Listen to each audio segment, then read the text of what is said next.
Hi, everybody. I'm Anthony Tan, and I'm going to be talking about a new electric guitar and electronics work that I worked with Colin McAllister on this past year. I just posted a link in the chat, which links to the score of the piece if you want to download it and follow along.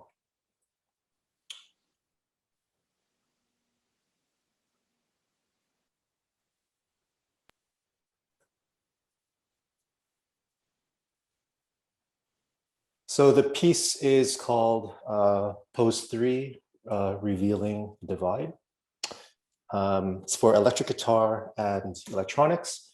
It was started at last year's symposium. Those of you that were here last year, you'll remember that Colin and I were just at our beginning phases and just exploring what some of the possibilities, what some of the interests are between us. This work is part of a series of works called Poses for me. And this is a series of works for solo instrument and electronics. The title of this work, the subtitle of this work is Revealing the Divide. My work is rarely political or social in nature, but this piece, as it was being written through the COVID pandemic, and I think that this COVID pandemic really shone the light on a lot of the kind of inequalities in social and economic structures within our communities. And I just wanted to provide a reflection on it, rather not really a direct commentary, but just more of a reflection on some of the things that I was witnessing. And specifically, it's a collaboration with Colin McAllister. And I've had the privilege of working with Colin. We were colleagues at the University of Colorado Springs, when I was teaching there. And I got to learn a bit more about his musical interests and his playing. And I know that Colin is really into some pretty hardcore new music, and he can play some pretty incredible new complexity. And so I knew that I had kind of like a blank slate to do whatever I want. And I think the key to working with such great guitarists such as Colin is to kind of look at your own practice and your own musical interests and how that kind of aligns. And my music tends to be a bit more austere, a bit more reduced in nature. So it was very interesting for me to try to find that balance between our musical interests. Some of the themes that I was exploring in this piece, I have the perception, and maybe the guitarists in the room might have a different perception, but I have the perception that the acoustic guitar is a very intimate instrument. It reminds me of the clavichord in keyboard instruments, where it's quite quiet actually. And to put it with any ensemble or even electronics, it requires amplification, but its pure acoustic sound is quite intimate. And I wanted to translate that kind of aspect to the electric guitar, because I feel like a lot of electric guitar music is quite aggressive, or there's a kind of stereotype that you just put it through a bunch of effects and it's amped up and it's just really loud and distorted. So I wanted to write an electric guitar piece that is a bit more intimate in nature. I was also interested in what I would describe as normale versus ancillary sounds. So normale means just any normal way of playing the guitar. Any of the sounds that you would get from playing any guitar piece. And to me, this also includes extended techniques, because those things have been quite normal to us today. And I'm interested in what I would describe as ancillary sounds, which are sort of the leftover sounds, or the kind of secondary sounds that arise out of playing. So for example, it could be like the slide of the fingers along the frets, or the sound of plugging in your amp. For a pianist, it's like the sound of the pedals. These things are just secondary sounds that happen while you're playing. And I wanted to bring those sounds within guitar performance to the forefront. My work uses electronics often. I kind of vacillate between being a quote unquote classical composer as well as an electronic composer. For me, the practice is really about agency and this idea of trompe l'oreille, which is French for to deceive the ear. As you'll see in the video, there's a disconnect sometimes between what you're hearing, that sound that comes from the speakers, versus the gestures and the movements that the guitarist is playing. And this is something that I'm often working with because I think there's a kind of cognitive disconnect between what you hear and what you see with electronic music, especially when you involve a live performer. So timbre is the main way that I construct my music. It's the primary element that I work with. Sound itself, I consider music as an organization of sound. So all the electronic sounds that you hear in the piece come from the electric guitar. And when I began my process, I began by just creating an entire sample database of hundreds of guitar sounds. And of all of these sounds, I mainly use about 5 or 6 of them. But it's just a way for me to explore the instruments and the sound profile of the instrument itself. I'll give you an example of some of them. That's just a sliding on the neck, a muted pick, harmonic pits, and a muted strum. So sounds like that are my kind of basic building blocks. These are what I consider my notes per se for the piece. And from there, I begin like any other composer. I explore the material and I do variations on this material to try to find new identities for each of these sounds. And I like to move between what you might call recognizable and non-recognizable sound sources. So as an example, here is B harmonic. And then I transform this material to give it a different type of agency.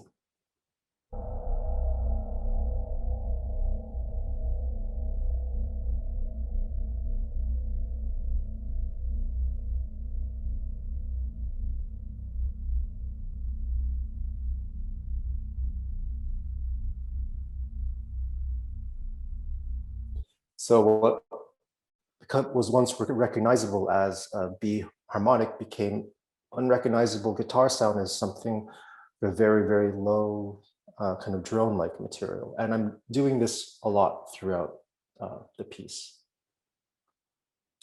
Another area that I explored with the guitar, I still think about harmony and pitch in my music. I still think it's something that one should organize. I'm really interested these days in how the actual physicalities of the instrument can influence how you think about harmony. I was interested in the open strings of the electric guitar and how they're tuned mainly in fourths, apart from this third between the G and the B. And I wanted to find a scordatura, and I have interest lately in pure intervals, just in tune intervals. So pure perfect fourths and pure perfect fifths. So I treat the E as the low fundamental and tune the A above to that E as a pure perfect fourth. The D is tuned a pure perfect fourth to that A, the G to the D. This B is tuned a pure perfect fifth or 12th to that low E, and then this E is tuned to this B. So between these two E's in the guitar tuning, there's about a 5 hertz difference. So they sound a little bit out of each other, and that gives a kind of beating in the ear that I kind of like. I know that the frets of the guitar are still in equal temperament, but I felt like at least through the strings, I could create some sort of kind of perfect interval resonance. And from that, I extended that to the notated material where I used mainly quartal harmonies throughout the work, so stacked perfect fourths. And I translate those to arpeggio figures, which you see here.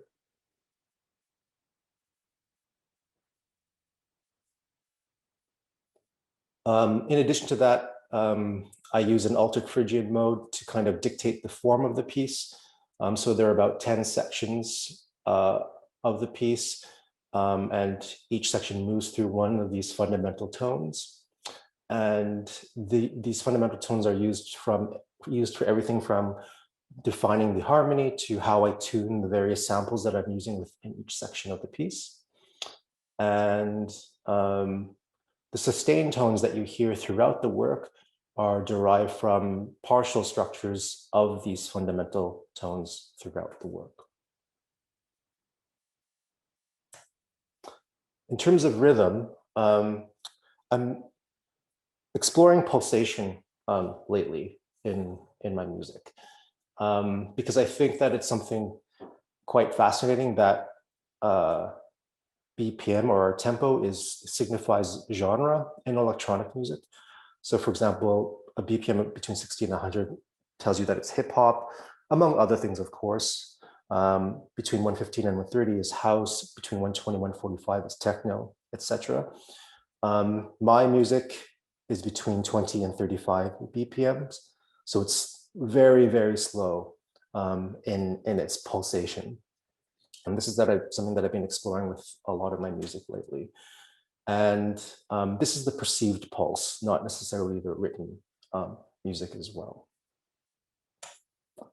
With such a slow tempo, I explore what I define as the micro timing. So with pulse-oriented music, there's obviously a beat grid, and I'm interested in how one plays with how on or off you are with that grid at a micro level.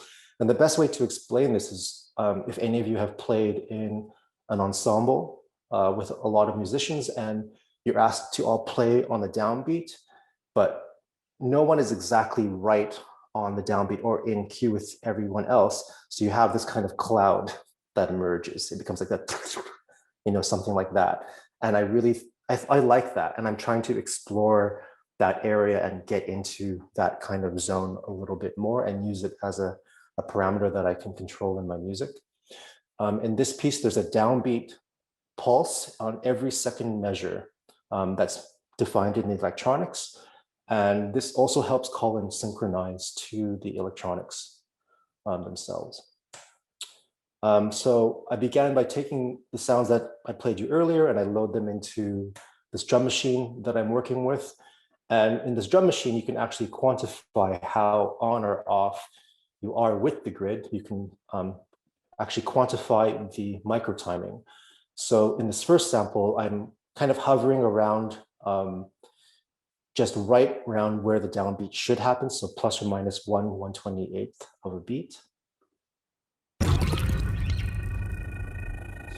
But in this second one, I'm hovering around like really further out. So it's no longer part of the beat, it becomes somewhat more of a gesture.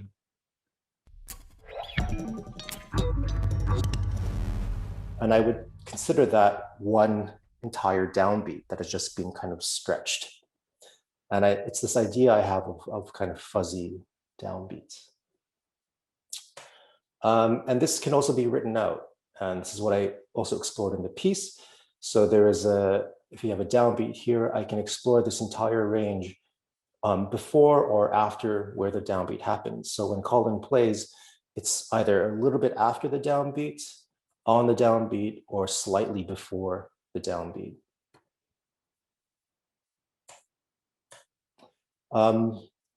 There's an entire single process that happens over the duration of the piece.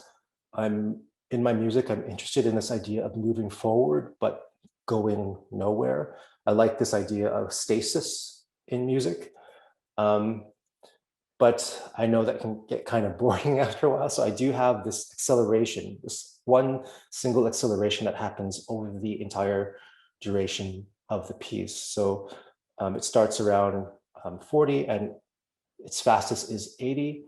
And I like this idea where it speeds up so slowly that you can't even tell that it is speeding up. And then it suddenly drops off at the end for a kind of coda back to its original tempo. In terms of playing techniques, I wanted a clean electric guitar timbre. I really tried to resist the urge to plug Colin's electric guitar through a bunch of effects. I wanted it just to be incredibly clean and to have the majority of the electronics come from the actual electronic parts themselves. For playing techniques, Colin is mainly tapping, meaning he's only using his left hand. And this is generally extremely quiet, but through amplification, it becomes amplified. I also wanted to explore the use of long tones in the work. So the natural sound of a guitar pluck decays quite quickly. So to achieve this long tone feel, I used an ebow, which, if you don't know what it is, it basically sustains a guitar string so that you can get these long tones. I also used fingered tremolos and ebow tremolos, where you take the ebow and you shake it to create a tremolo feel. As a final dimension, I considered amplitude or volume as a dimension that I wanted Colin to control. So the volume pedal is also notated in the work in order to kind of give this expressivity with amplitude throughout the performance. Here is the stage setup. Most importantly, you'll notice that the loudspeakers are placed behind Colin, and this is to aid in blend with the electronics and him. So as I mentioned at the beginning, I'm interested in this deceiving the ear effect, and this helps in confusing where the electronic sounds are coming from and if Colin is playing them or not, and it plays with this kind of cause and effect that we often are looking for when we're watching performers. So I will, before we play it, I'll turn it over to Colin to see if he has any things to say about the collaboration. Oh, sure, happy to. Yeah, thanks, Anthony. I think I learned some things about the piece in your discussion right now that I didn't know before. So it's always nice to see that. Let's see. Oh yeah, Ronnie, the score, if you go to that Dropbox link, you should be able to pick up the score there. So yeah, I'll just talk a little bit about collaboration in general. I think, you know, most of what I've done as a musician over the last 30 years has been as a collaborator. And I think that's especially important for classical guitarists who tend to be very, you know, playing classical guitar can be sort of lonely, right? You're sitting in your room playing by yourself, playing music by people who are dead. And so it can become this sort of weird disassociative thing. And so I think it's really important to add some collaborative aspect to part of what you do.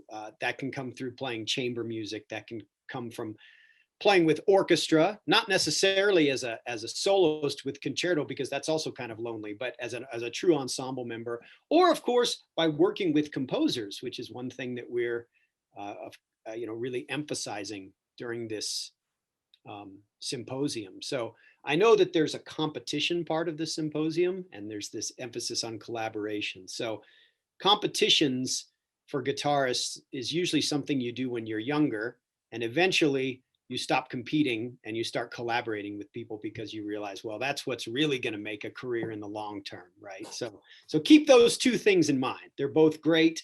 But for most of us as classical guitarists, I love the collaborative aspect. So I've collaborated with lots of composers, you know, well over 100 composers over the years as a conductor and a guitarist, and I just love the process. And a lot of times when I mean collaboration, it's not in the sense that I'll say, oh, Anthony Tan, composer, I wish that you would write me a piece that allows me to show off a certain technique or to play certain scales, or I want a piece that will fit into this particular box. A lot of times my interests outside of music contribute to the collaboration of a piece. You know, I'll talk with a composer and I'll find out that we share a certain poet that we both like, and somehow that inspires the work. Or as you'll see on Thursday, I'm doing a presentation with a composer, Christopher Adler. There's a piece that came about because I really like ancient Latin literature, and in particular, the Epic of Virgil. And so that led to a piece. So it's usually not specific, even musical things. It's some other kind of outside interest that I say, oh, you like that too. Well, I did a piece about mountain climbing. I said, you like mountain climbing too. All right, let's do something. So with Anthony, yes, we obviously had gotten on very well when Anthony came to the university here, and we had this shared aesthetic. I think immediately when I sat down with him and I said, well, I mean, we were listening to a lot of the same composers. We were influenced by a lot of the same composers over the years and the same kinds of sounds. And so it was a natural, good collaboration. And we also had talked a little bit about my interest in apocalypticism.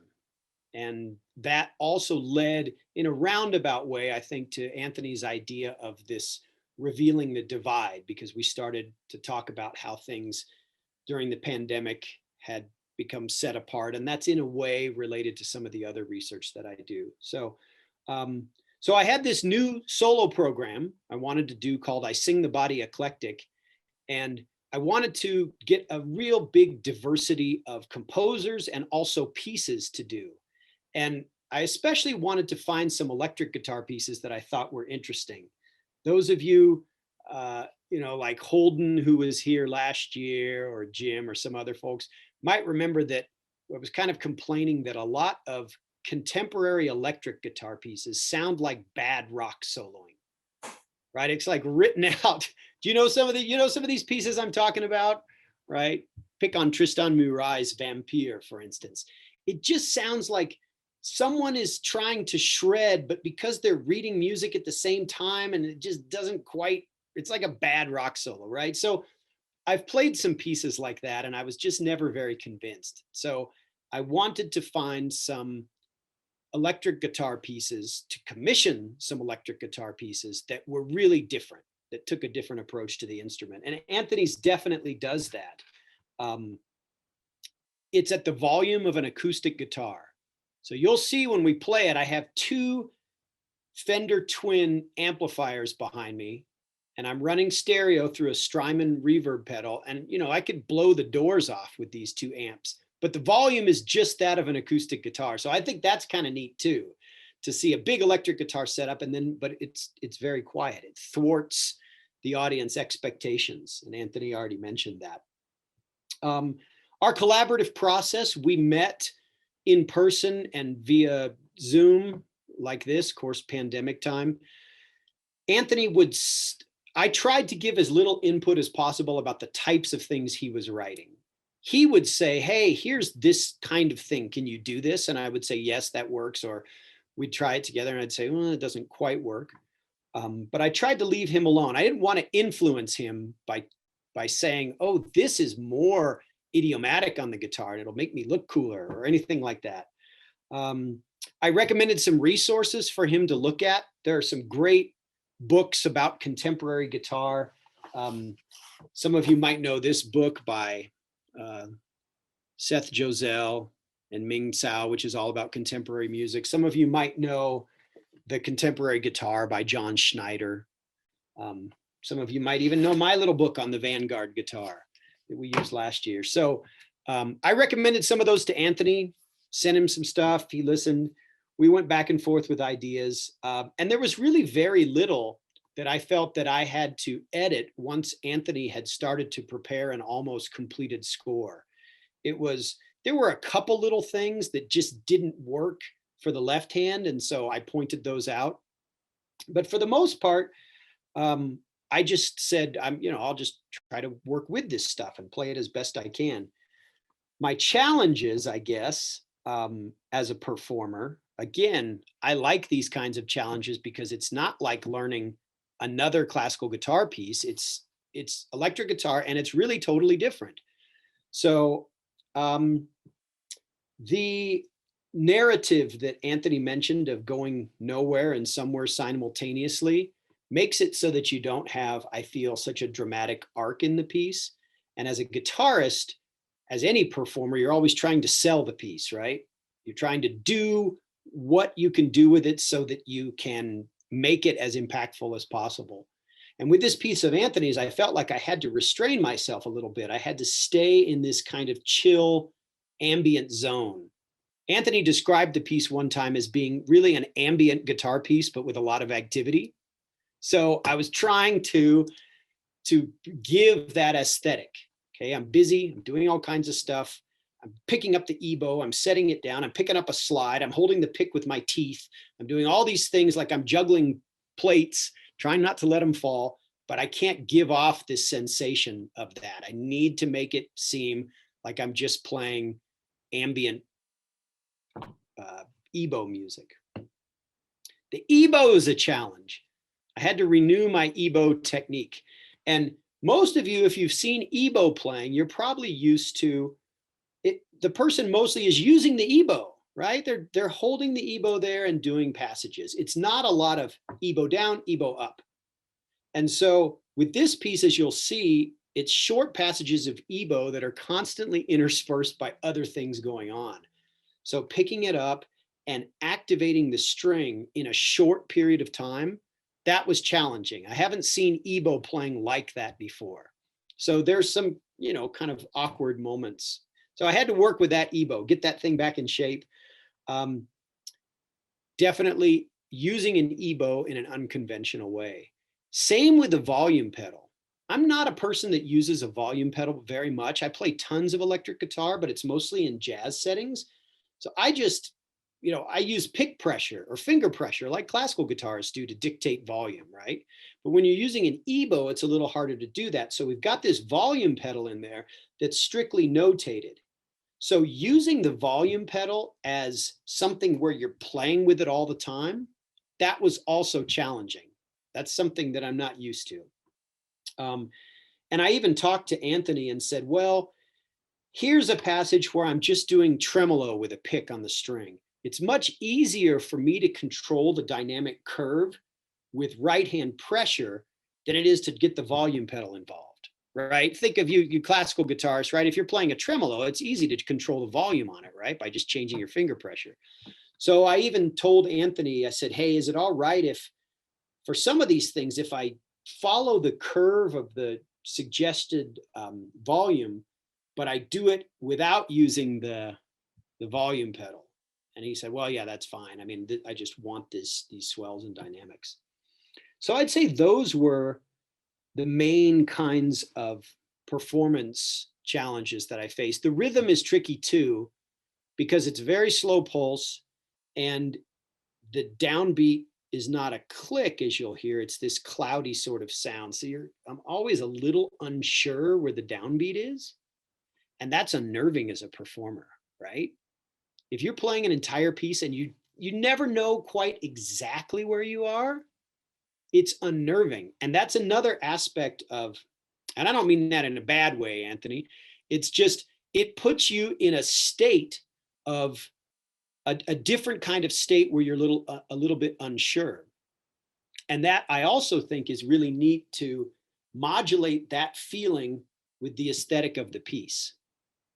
I'm used to playing a lot of rhythmically complex music and chamber music, and I always want to know exactly where I am, right? It feels good to know exactly where you are metrically. And when you don't know where you are exactly metrically, you're kind of like, okay, I think I got this. So anyway, I think that those performative challenges contrasted with the overall affect of the piece was really interesting. So thanks for that, Anthony. That's a different kind of performance state. I guess that's about all I have to say about. Maybe we should watch it, Anthony, and see what people think, and then we'll have some time for questions afterward. How about that? That sounds great. So I'll play it. I'll stream it for all of you, but you know how Zoom is, I'm sure, this year. If you want to just watch it on your own in higher quality, I'll send you the link right now. So it's about 12 minutes and you can come back in 12 minutes. Otherwise, I will just share it with you right now as well.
Great. So we're happy to take any questions.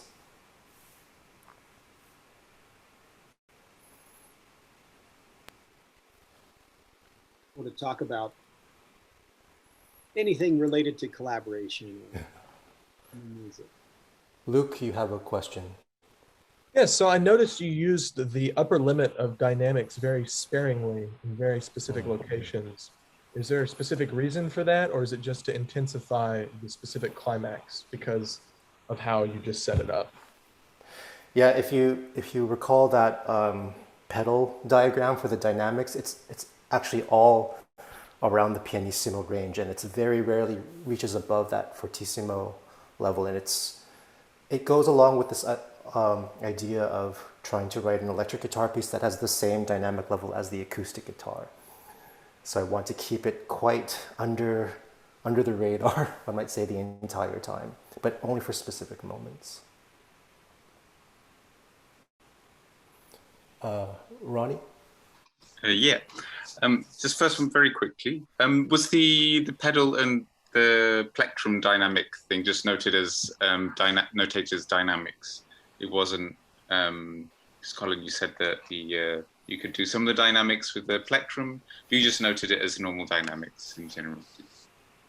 Yeah, so I was just, so if you look at the score, the dynamics are all indicated on a separate system. Mm-hmm. And so, yeah, sometimes where I just felt like, okay, I can just do this with the right hand, I would just turn the pedal up, the volume pedal up all the way, and then just use right hand pressure to create louds or softs, but still trying to follow those dynamic curves. Right. So that technical part is left up to the performer rather than a specific indication. Right. And I was interested in what you were talking about with the downbeat, like messing around with the downbeat and playing often on the downbeat, and also the acceleration that you had going throughout the entire piece that you was very difficult to notice, if possible at all. Were you playing? Were you? I mean, there are basically sort of limits to what we can hear. Were you sort of researching that, or did you look into that at all? So, I mean, the one thing that I was thinking about is sometimes there's a particular, I think, distance between separation between sounds. So once it gets past a certain point, we could tell that it's two sounds, classify them as two separate sounds. And that seems to me that there was, you're working on the borderline of that there. Yeah, that's a great question, Ronnie. That is sort of my area of research. My doctoral research when I was in school was about timbre perception and the way we perceive sound itself. And so, for example, with the downbeat thing, the attack transients and how they are kind of fuzzy in a natural sound is something that I'm exploring as a compositional idea.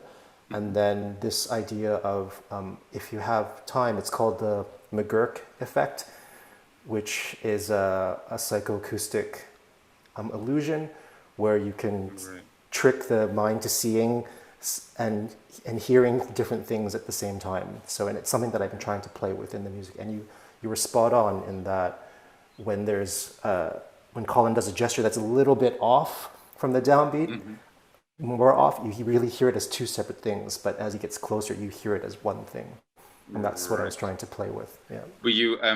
Could you tell us sort of the measurements of that? Like the measurements of that. Yeah, like how did that work out through the piece, or? I mean, the psychoacoustic measurement is like, I believe, 30 milliseconds. So anything below that, and you'll hear it as one source, and past that, you'll hear it as two sources. And I'm not trying to be so calculative in the composition idea of it. I just want to explore what are the boundaries of that more from a musical point of view. Right. Yeah. And so, was there anything similar with the acceleration as well? That's different. that was something that I was interested in. Is speeding something up, it's kind of like putting the lobster in the boiling pot of water, right? Where you kind of heat it up slowly, but the lobster doesn't know. I know that sounds really, really bad, but it's something similar, like where it's speeding up so slowly that you can't even tell. Yeah, I didn't. I must say I didn't notice. I was shocked by the numbers on the graph of I think Yeah. 20 to It 80 or something. But yeah. Yeah, it They're doubles, hard basically goes. doubles speed throughout. Right. Okay. Thank you very much. Thank you.